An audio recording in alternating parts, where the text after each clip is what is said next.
오늘은 시편 5편 말씀을 중심으로 우리가 말씀을 또 살펴봅니다. 내 영혼의 카나리아는 울고 있는가, 그런 제목으로 우리가 말씀을 봅니다. 하나님께서 우리가 의롭게 살려는 열망을 가지시기를 원하십니다. 의롭게 살지 않으면 주님과 동행할 수 없기 때문에 예수 믿는 사람이 의롭게 살기를 원해요. 죄를 지면 어떻게 하나님과 동행하겠습니까? 하나님의 뜻대로 살지 않으면서 어떻게 주님과 동행할 수 있는가? 따라서 의롭게 살려는 열망은 예수님과 동행하고자 하는 열망과 같은 것입니다. 예수님과 동행한다는 게 무엇입니까? 주님을 의식하고 주님을 바라보고 주님의 마음을 부르고 주님이 우리한테 주시는 그 마음을 따라서 걸어가는 것입니다. 그게 주님과 동행하는 것인데 그게 의롭게 살려는 그런 삶인 것입니다. 오늘 본문의 시편 5편은 다윗의 처절하고도 간절한 기도로 시작하고 있습니다. 자, 화면 좀 비춰주십시오. 자, 다윗이 하나님 앞에 이렇게 기도하고 있습니다. 같이 한번 볼까요? 1절 2절 시작. 여호와여 나의 말에 귀를 기울이사 나의 심정을 헤아려 주소서. 나의 왕 나의 하나님이여 내가 부르짖는 소리를 들으소서. 내가 주께 기도하나이다. 여러분 얼마나 이 애절하게 기도해요. 하나님 나의 심정을 헤아려 주세요. 내가 부르짖는 소리를 들어주십시오. 내가 아침에 주께 기도하고 바랍니다. 여러분 이런 눈물겨운 이런 기도는 어쩔 때 주로 해요? 무슨 암과 같은 중병에 걸렸다거나 또 사업의 부도의 위기에 처해 있다거나 자녀의 앞길에 결정적인 어떤 인생의 관문을 놓을 때 그런 인생의 다급한 문제를 만날 때 우린 하나님 앞에 이렇게 간절하고 예절하게 기도하잖아요. 나의 왕 나의 하나님 내가 부르짖는 소리를 들으소서. 하나님 나의 심정을 헤아려 주소서. 이럴 때 이런 인생의 다급한 문제를 만날 때 이런 기도가 나옵니다. 근데 놀랍게도 다윗이 이토록 새벽부터 부르짖는 기도의 제목이 뭔가 8절에 보니까 이렇게 말씀하고 있어요. 여호와여 나의 원수들을 인하여 주의 의로 나를 인도하시고 주의 길을 내 목전에 곧게 하소서. 뭐라고요? 주의 의로 나를 인도하시고 주의 길을 내 목전에 곧게 하소서. 다윗의 간절한 갈망은 다름이 아니라 의롭게 살고 싶습니다. 주님. 거룩하게 살고 싶습니다. 주님. 바른 길 하나님이 기뻐하는 길로 인도해 달라는 소원을 새벽부터 눈물로 간절하게 부르짖는 거예요. 여러분 어떻게 그럴 수 있어요? 이런 기도는 정말 인생의 다급한 어떤 문제를 만날 때 이렇게 간절하게 기도하는데 다윗의 간절한 갈망은 뭐예요? 하나님 바르게 살게 해주십시오. 하나님 의롭게 살고 싶습니다. 하나님 기뻐하는 삶을 살고 싶습니다. 이걸 간절하게 눈물로 부르짖고 있는 거예요. 인생의 위기 속에서 내 안위가 아니라 의로움을 구하는 기도가 하나님을 감동시키는 영성의 비밀인 거예요. 12장 5장 12절에 이렇게 말씀합니다. 그럼 왜 우리가 의롭게 살아야 되는가? 여호와여 주는 의인에게 복을 주시고 방패로 함같이 은혜로 저를 호위하시리이다. 하나님이 우리가 아무렇게나 살아도 복을 주는가? 아니에요. 하나님은 우리를 사랑하시고 우리가 다 복된 인생이 되기를 원하셔요. 그러나 우리가 복을 받을 만한 삶을 살아야 하나님의 복이 임하는 것입니다. 하나님의 은혜가 임하는 것입니다. 하나님의 보호가 임하는 것입니다. 그래서 하나님이 기뻐하는 길로 가는 것이 매우 중요합니다. 그 중에 하나가 뭐예요? 의롭게 사는 거예요. 여호와여 주는 의인에게 복을 주시고 방패로 함같이 보호해 주시고 은혜로 저를 호위합니다. 의롭게 사는 것, 거룩하게 사는 것, 하나님이 기뻐하시는 삶을 사는 것, 그런 사람들에게 복을 주고 하나님의 호의가 은혜가 임한다는 것입니다. 그렇다면 다윗은 왜 그렇게 의롭게 살기를 간절히 갈망했는가? 다윗이 의롭게 살기를 간절히 갈망하는 그런 때는 어떤 때인가? 하나님의 뜻대로 살고 싶습니다. 하나님 의롭게 살고 싶습니다. 하나님이 기뻐하는 삶을 살고 싶습니다. 이런 하나님의 간절한 마음을 감동시키는 이 간절한 기도, 어디 기도원에 은혜 받은 자리에서 그런 거예요? 하나님 은사 받는 자리에서 막 간절히 그런 거예요? 아니에요. 다윗의 주변 환경이 온통 악으로 가득했기 때문에 그 속에서 다윗이 이런 기도를 드렸어요. 주변이 다 악으로 가득해 있어요. 다 악으로 가득해 있어요. 4절에서 6절까지 그리고 9절 말씀을 보면 다윗이 탄식하고 있어요. 주변이 오만한 자로 가득 찹니다. 행악하는 자로 가득 찹니다. 거짓말하고 속이는 자로 가득 찹니다. 피 흘리기를 즐기는 자로 가득합니다. 입만 열면 나첨하고 속이 열린 무덤 같은 자들로 주변이 꽉 차 있다는 거예요. 그 속에서 다윗이 하나님, 저는 거룩하게 살고 싶습니다. 하나님, 저 의로운 삶을 살고 싶습니다. 5장 9절에 보니까 이렇게 말해요. 다윗의 주변이 저희 입에는 신실함이 없고 저희 심중이 심히 악하며 저희 목구멍은 열린 무덤 같고 저희 혀로는 아첨하나이다. 여러분, 주변에 보면은 그냥 거짓말하는 것이 일상이 되고 둘러대고 거짓말하는 것이 아무렇지는 양심의 거리낌이 없이 일상이 되는 사람들을 주변에 많이 봐요. 너무나 속이 뻔히 보이는데도 거짓말을 태연하게 해요. 다 아는데도 막 둘러대요. 그게 일상인 사람. 그런 사람들 주변에 있을 때 정말 괴로워요. 내가 어떻게 저런 사람을 알게 됐을까. 여러분, 다윗 주변에 보니까 한 사람 정도가 아니라 주변이 온통 그런 사람들로 가득 차 있다는 거예요. 이런 세상에 둘러싸이고 살아가다 보면 자신도 모르게 동화돼 버려요. 악하게 대하면 복수하고 싶고, 남들이 다 불법을 행하는데 나만 법을 지키면 바보가 되는 것 같고, 그런 거예요. 그런 사람들 속에 살면 그렇게 마음이 완악해져 버리는 거예요. 근데 다윗은 위대한 고백을 합니다. 그런 사람 속에서도 불구하고 다윗은 어떤 고백을 해요? 이렇게 고백합니다. 시작. 오직 나는 주의 풍성한 인자를 힘입어 주의 집에 들어가 주를 경외함으로 성전을 향하여 경배하리이다. 여기서 눈여겨볼 말은 뭡니까? 오직 나는. 오직 나는. 이 말은 무슨 말이에요? 나 한 사람만이라도 주변이 다 거짓말하고 속이고 아첨하고 이런 사람들로 가득 차 있었지라도, 그럼에도 불구하고 오직 나 한 사람만이라도 이런 소원을 가진 사람이 진짜 복이 있는 사람이고 하나님이 함께하는 사람이에요. 이런 소원을 가진 사람을 하나님은 주목하고 찾으시는 거예요. 이런 사람이 정말 있을까요? 있습니다. 하나님의 마음을 품은 사람, 정말 예수님과 동행하는 사람, 손해를 볼지라도 다른 사람이 다 그렇다고 할지라도, 바보라는 말을 들을지라도 오직 나는 하나님의 뜻대로 거룩하고 의롭게 살고자 하는 그런 사람, 그런 사람들이 있습니다. 여러분, 그런 사람들이 있어요. 링컨 대통령은 미국의 역사상 가장 위대한 대통령으로 존경받는 사람이에요. 노예 해방을 위한 남북전쟁이 시작되고 나서 첫 1년간 북군은 고전을 면치 못하고 있었어요. 링컨이 얼마나 그 기간이 힘들었는지 83kg 체중에서 57kg로 체중이 줄 정도로 그렇게 극심한 마음의 고통과 힘이 들었다는 것입니다. 그런데 어느 날 북군이 첫 승전보가 백악관에 전달되었습니다. 그때 옆에 있던 참모가 링컨 대통령에게 말을 전합니다. 각하, 이제부터는 걱정하지 마십시오.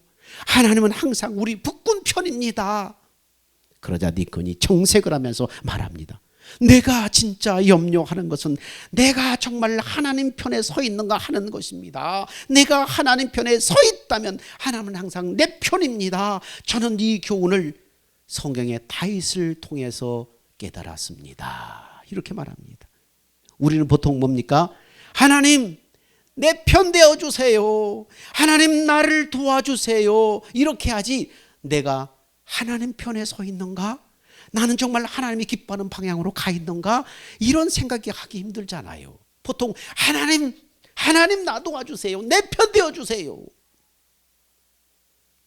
죽느냐 사느냐는 심각한 전쟁의 순간에 링컨이 이런 생각을 하면서 전쟁을 이끌었다는 것은 정말 링컨이 대단한 믿음의 사람이라는 것을 알 수 있습니다. 그런데 이런 생각을 어디서 배웠다고요? 다윗에게서 배웠다는 거예요.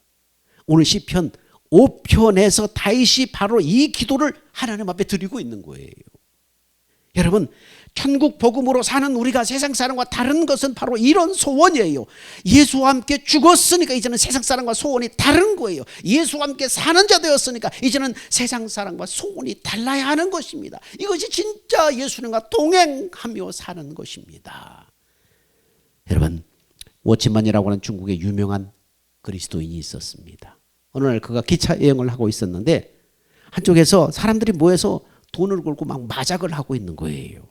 주위에 많은 사람들이 막 둘러서서 막 구경을 하고 있는데 마작을 하고 있던 한 사람이 워치만이를 이렇게 쳐다보면서 당신도 돈이 있으면 함께 합시다. 그러자 워치만이가 마작놀이 하던 워치만이는 이미 십자가에 죽었소. 그렇게 대답했다는 것입니다. 이것이 그리스도인의 진짜 자기 고백입니다. 이것이 진짜 그리스도인의 자기 고백이에요. 워치만이는 마작을 하던 워치만이는 십자가에 죽었습니다. 죽었습니다. 우리 하나님 앞에 나갈 때 첫 고백은 뭐예요? 주님, 저는 주님과 함께 십자가에 죽었습니다. 김인환이는 십자가에 이미 죽었습니다. 모든 일의 첫 기도, 첫 시작은 뭡니까? 나는 죽었습니다. 주님이 나의 생명과 마음이 되십니다. 주님을 바라보는 것입니다. 로마서 6장 6절은 그래서 우리에게 이렇게 말합니다. 자, 같이 한번 큰 소리 읽어봅시다. 시작. 우리가 알거니와 우리 옛사람이 예수와 함께 십자가에 못 박힌 것은 죄의 몸이 멸하여 다시는 우리가 죄에게 종로로 타지 아니하려 함이라. 하나님이 독생자를 십자가에 못 박으시고 우리 옛사람도 함께 죽으신 목적은 단 하나, 다시는 죄의 종로로 타지 말고 의롭게 살아라. 거룩하게 살아라.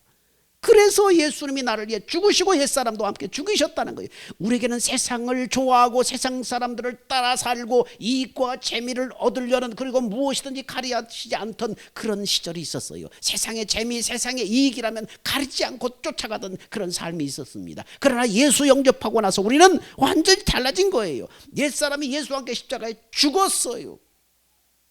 이제는 예수님으로 사는 사람이에요. 내가 사는 것 아니고 예수님이 나의 생명이 되셔서 내 생명과 연합돼서 예수님이 사시는 거예요.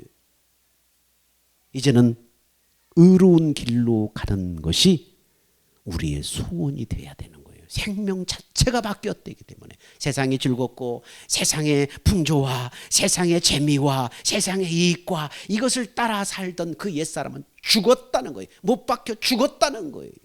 이제는 주님이 나의 생명으로 내 안에 들어오셔서 나의 생명이 되셨기 때문에, 이 생명을 따라 살기 때문에, 이 예수로 살기 때문에 의로운 길로 가는 것이 우리의 소원이 되어야 되는 것입니다. 그렇게 의롭게 살기를 열망하는 사람은 그래서 악한 세상을 탓하지 않아요. 너는 왜 그러냐? 너는 왜 그러냐? 너는 그런데 나도 그래도 돼? 이러지 않아요.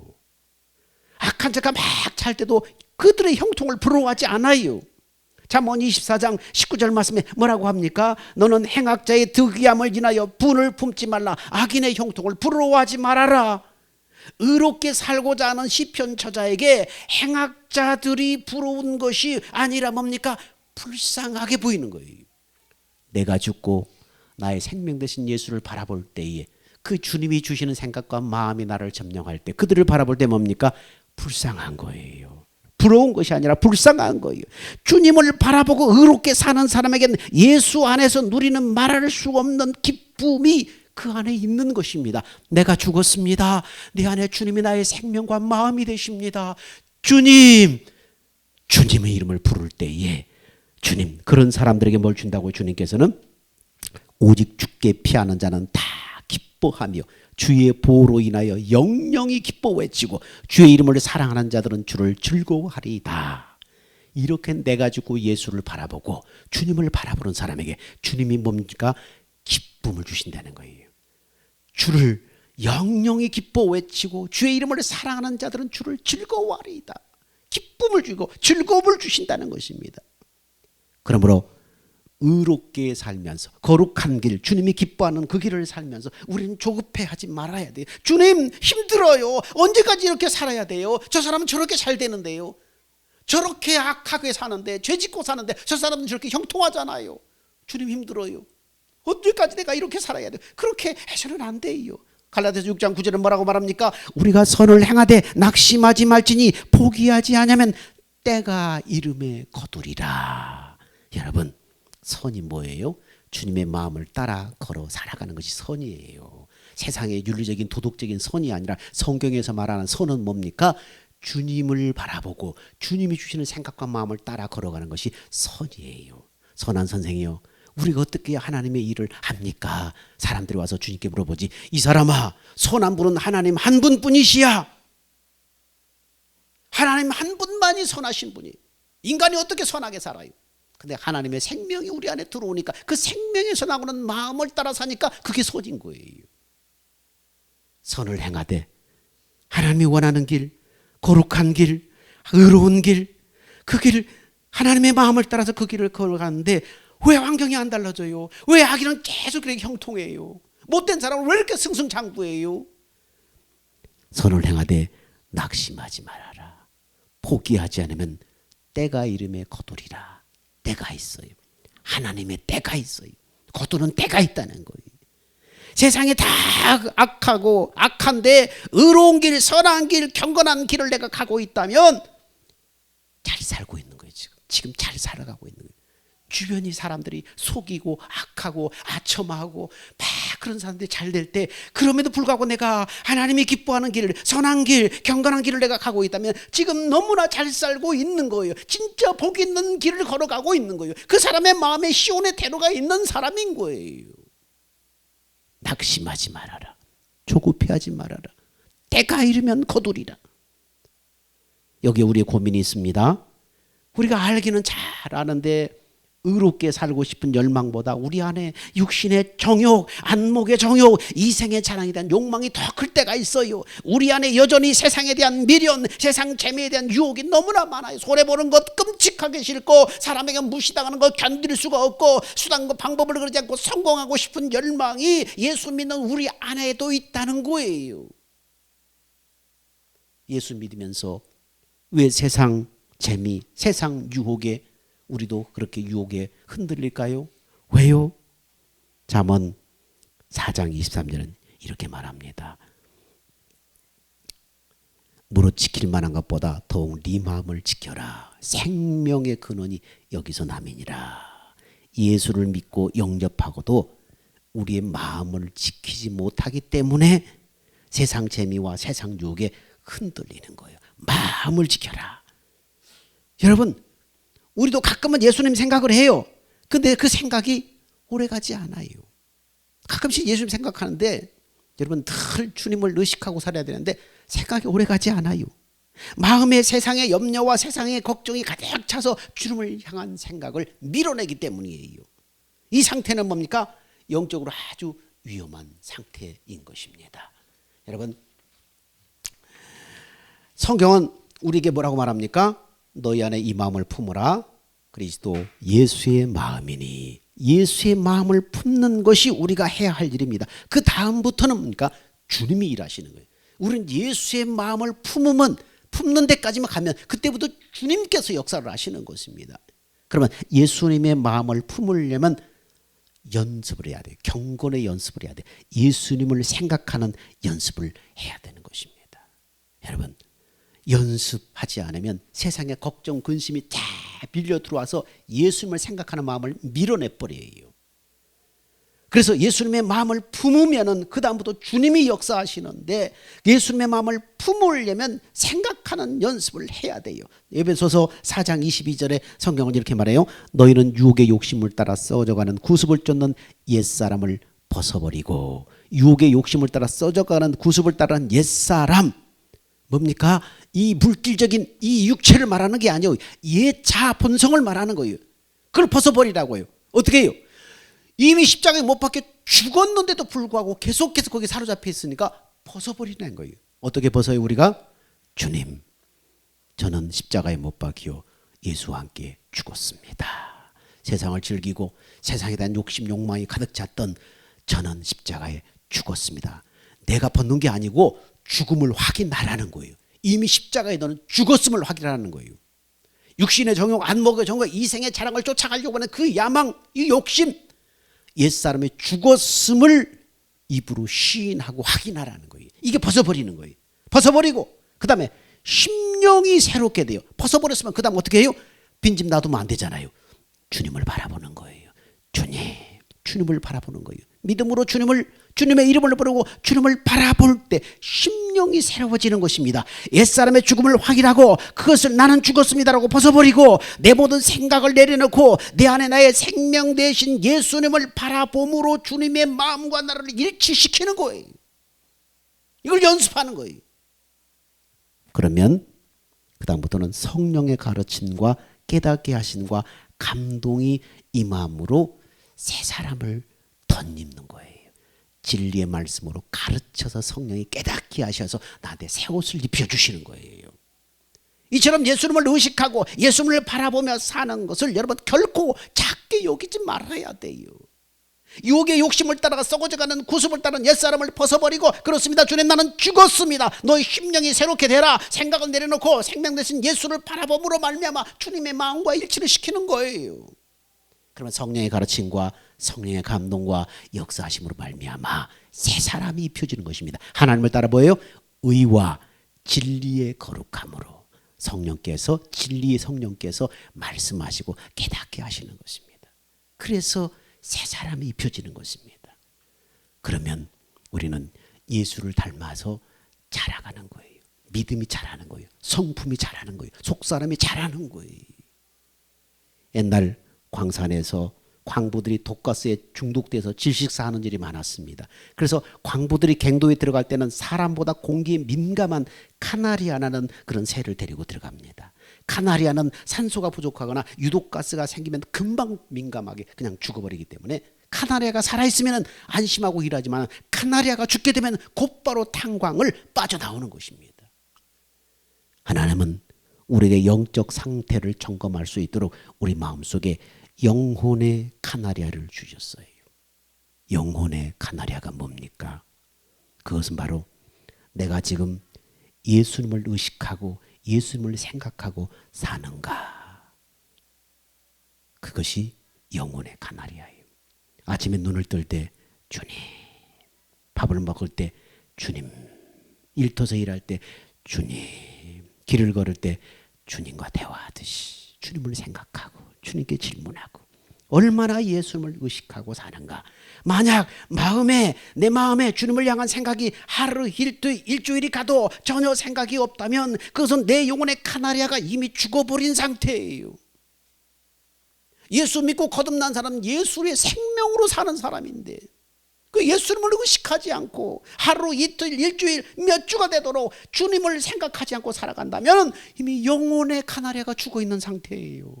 세상과 죄의 마음이 굳어져서 죄의 종노릇하면서도 위기감을 느끼지 못한다면 지금 당장 무릎을 꿇고 주님 살려달라고, 주님 건져달라고 부르짖어야 돼요. 비상해요. 빨리 빠져나와야 돼요. 카나리아가 죽었잖아요.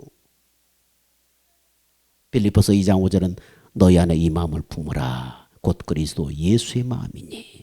우리는 날마다 옛사람의 죽음을 확인하고 내 생각을 내려놓고 내 안에 계신 예수를 바라보는 생각의 연습을 해야 됩니다. 주님을 항상 바라보면 내 안에 세상을 이길 거룩한 의의 소원이 넘치게 되는 것입니다. 모태통 정권 시절에 중국 지하교회의 전설적인 영적 거인이었던 왕명도 목사님이 계셨는데 이분이 공안에 체포되었습니다. 중국 공산당은 이 왕 목사 한 사람만 무너뜨리면 수많은 지하교회 성도들이 다 알아서 신앙을 벗을 것이라고 생각하고 버려버릴 것이라고 생각하고 상상을 초월하는 끔찍한 고문을 이 왕 목사님에게 계속 가한 것입니다. 잠도 재우지 않고 온몸의 뼈를 다 꺾는 참혹한 고통 속에서 이 왕 목사님은 결국 연약한 육신의 한계에 부딪혀서 예수를 부인하고 자백서에 서명하고 석방이 됐습니다. 그런데 감옥문을 나선 그날부터 이 왕 목사님의 삶은 지옥이 되었어요. 육신의 고통보다 주님을 배신했다는 영혼의 송구함과 죄책감으로 남나다 가슴을 짓눌렀고 머리가 깨질 듯한 두통이 계속 떠나지가 않는 것. 그렇게 피눈물을 흘리던 어느 날 문득 깨달았습니다. 주님이 여전히 나를 사랑하시는구나. 내가 주님을 버렸을 때 주님이 나를 그냥 내버려 두지 않고 이토록 아프게 나를 징계하는 것을 보니까 주님이 나를 포기하지 않으셨구나.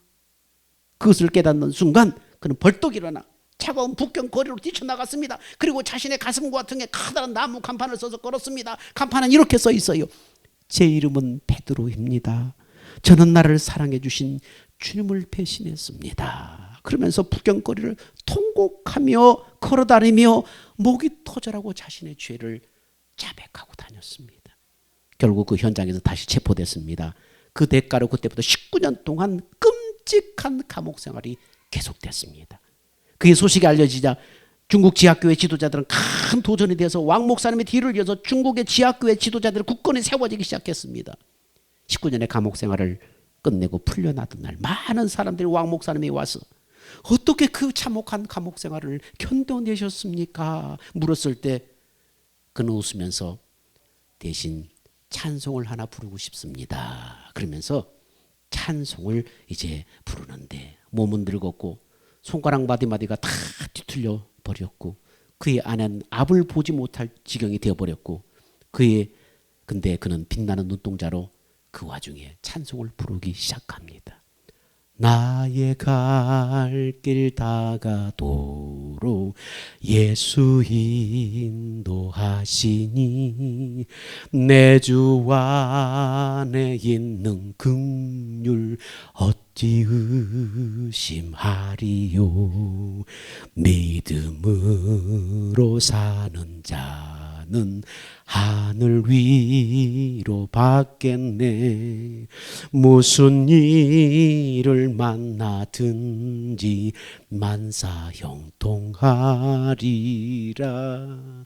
무슨 일을 만나든지 만사형통하리라. 이 찬송을 부르고 나서 그가 말합니다. 저는 감옥에서 이 찬송을 결코 잊은 적이 없습니다. 그리고 이 찬송을 부르며 주님을 바라볼 때 하늘의 놀라운 위로와 그 주님의 위로가 풍성하게 임했기 때문에 저는 19년 동안 행복했습니다. 이렇게 고백을 합니다.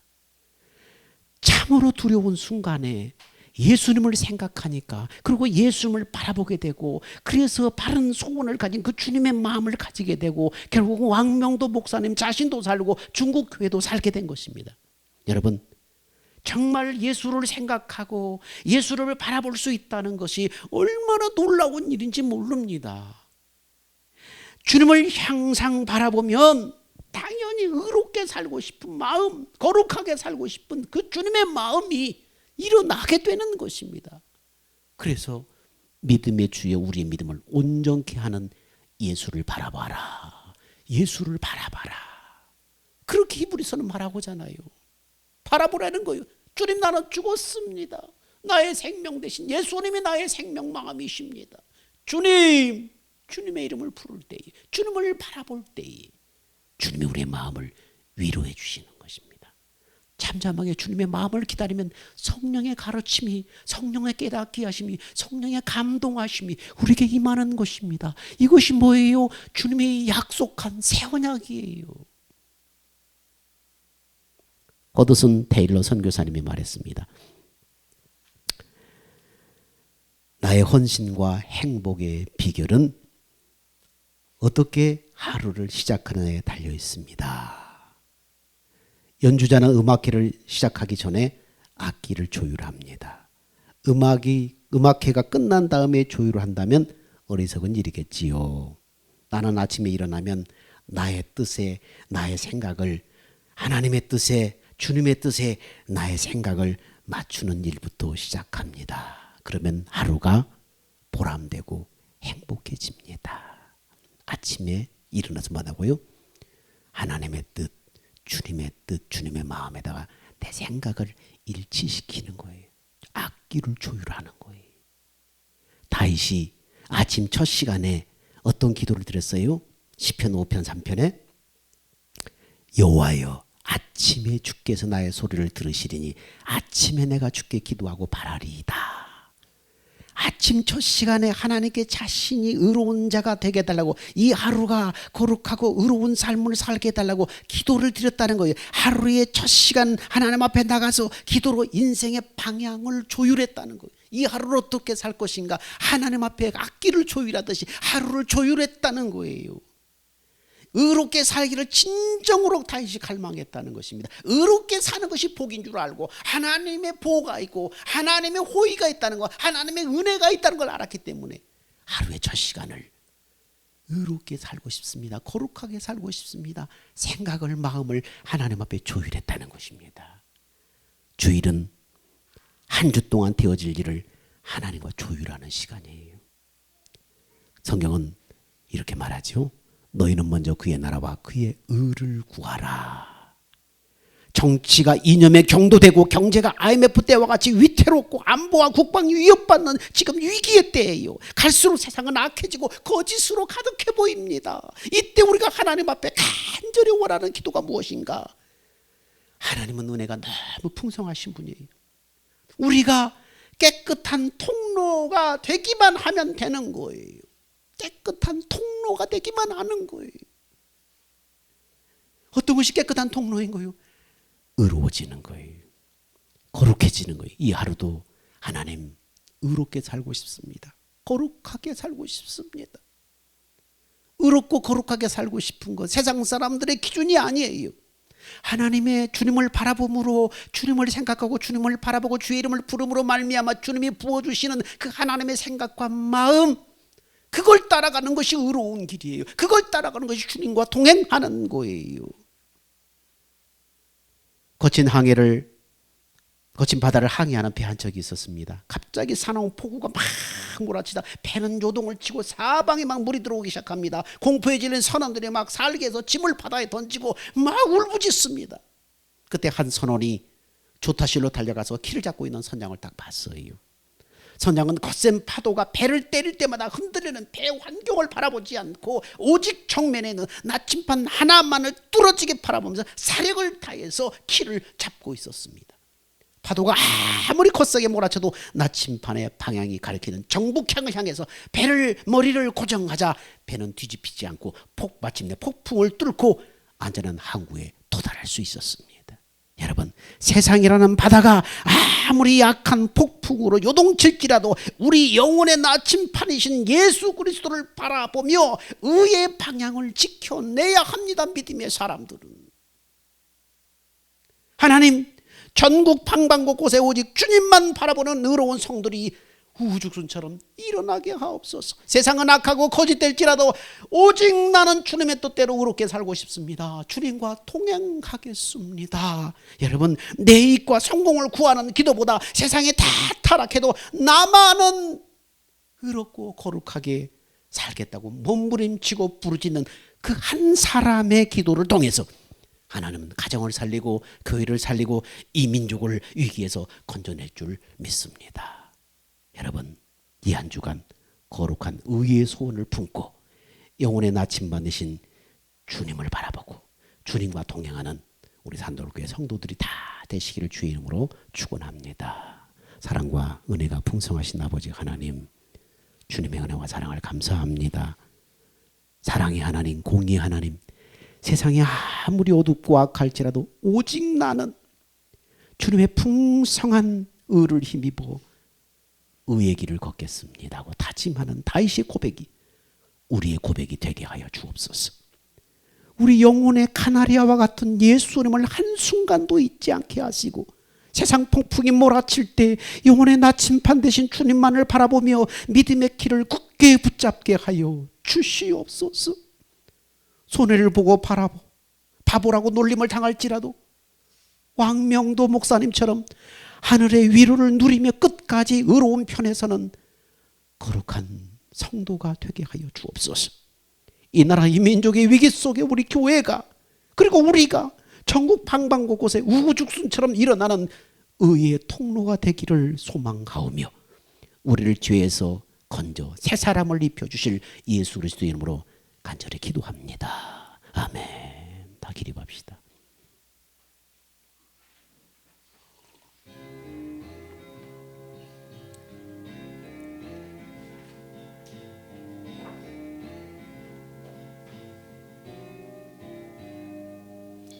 주님 다시 오실 때까지 나는 이 길을 가리라.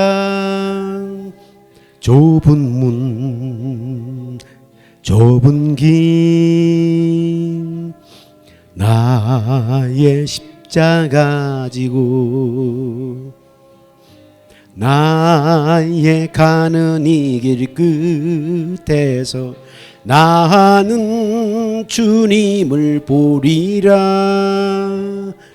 영광의 내 주님 나를 맞아주시리. 주님 다시 오실 때까지 나는 일어나 달려가리라. 주의 영광 온 땅 덮을 때 나는 일어나 노래하래. 내 사모하는 주님 온 세상 구주시라. 내 사모하는 주님 영광의 왕이시라.